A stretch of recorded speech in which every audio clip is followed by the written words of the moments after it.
Indian constitution allow करता है election commission of India ECI को फेयर और फ्री इलेक्शन करने के लिए, जिसको ECI ने एक जोक बना दिया है। और सिर्फ वो आर्टिकल को ही नहीं, हर एक नागरिक जो बड़े मन से और अपना डेमोक्रेटिक राइट प्रैक्टिस करता है, इलेक्शन में जाके लंबी लंबी लाइनों में अपने डॉक्यूमेंट्स जमा करके लाइन में लग के वोट देने जाता है, उनके साथ ये घोटाला किया गया है। ये कोई पक्ष, ये कोई सरकार के लिए नहीं है, ये हमारे संविधान के लिए है, जो आपका है, मेरा है, हिंदू मुस्लिम सिख ईसाई सबका है।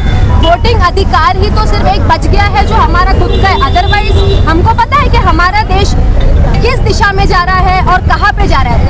हर रोज हमको मंदिर मस्जिद होंगे, कुछ सेंसिटिव टॉपिक पे, कोई रिलीजियस टॉपिक पे ही बात देखने को मिलती है। कोई भी प्रगति की या कोई भी फैक्ट्स या फिगर्स पे बात होती नहीं। इनको कैसा, इनको बात करनी ही नहीं है। जो भी इनके ऊपर एलिगेशंस लगे हैं, ये 2024 के लोकसभा में भी और 2024 के विधानसभा में भी बार बार हर बड़ा नेता बोल रहा था कि कुछ तो भी गड़बड़ चल रही है, कुछ तो गड़बड़ हो रही है, घोटाला हो रहा है, रिजल्ट्स, पोल्स, लोगों की मेहनत, सारी चीजों के विपरीत इलेक्शन रिजल्ट कैसा आ रहा है, कुछ तो गड़बड़ चल रही है। प्लस हमको सोशल मीडिया पे ऐसी चीजें देखने को मिल रही थी, ऐसी वीडियोज आ रही थी कि एक चाचा का इंटरव्यू हो रहा है गाँव साइड में, वो 7-7, 8-8 वोट दे रहा है एक इंसान।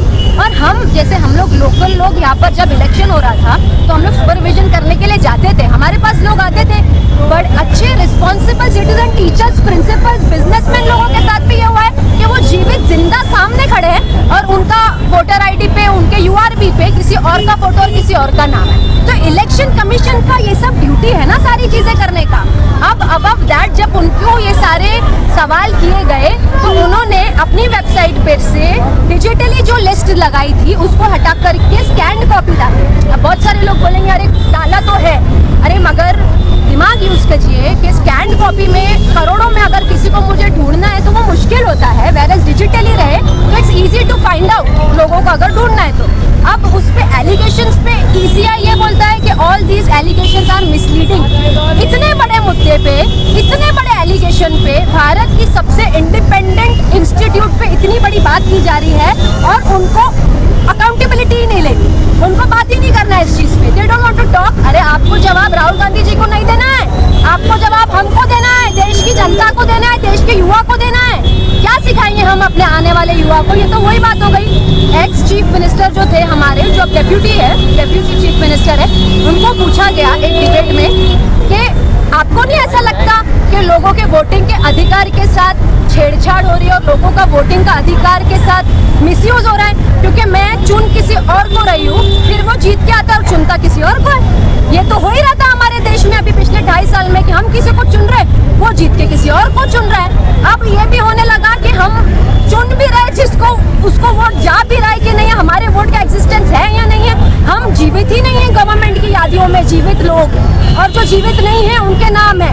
कुछ स्टैटिस्टिक्स हम लोग महाराष्ट्र के हैं, तो हम लोग महाराष्ट्र के स्टैटिस्टिक्स के बारे में बात करेंगे, जो हम लोगों ने जितने भी सोशल मीडिया पे हैं उन्होंने भी इस चीज़ पे रिसर्च की कि ECI के अकॉर्डिंग टोटल वोटर्स 2024 इलेक्शन में कुछ थे 9,64,85,765, ठीक है। इसमें से उन लोगों ने फिर इलेक्शन के बाद प्रेस रिलीज की कि 65.02% पोलिंग हुई है, 65.02%। अब 9,64,85,765 का 65.02% कितना होता है? 6,27,35,044.4 ये होता है। मगर फिर उनका ये रिलीज आता है कि टोटल वोटिंग कितनी हुई है। ECI का ऐसा बोलना है कि 6,40,85,195। तो 13 लाख वोट जो ये एक्स्ट्रा बता रहे हैं, ये कहाँ से आए जब 65.02% दूसरा होता है। तो दूसरी चीज ये कि लोकसभा इलेक्शन में टोटल वोटर्स जाहिर जो किए गए थे वो थे 9,23 लाख समथिंग। जादू से 6 महीने बाद जब विधानसभा इलेक्शन होता है तो टोटल वोटर्स कितने होते हैं? 9,64 लाख। 42 लाख वोटर 6 महीने में हमारी कंट्री में बढ़ रहे। मतलब प्रगति देखो कि कितनी अच्छी प्रगति हो रही है कि 42 लाख 6 महीने में वोटर्स कैसे बढ़ सकते हैं?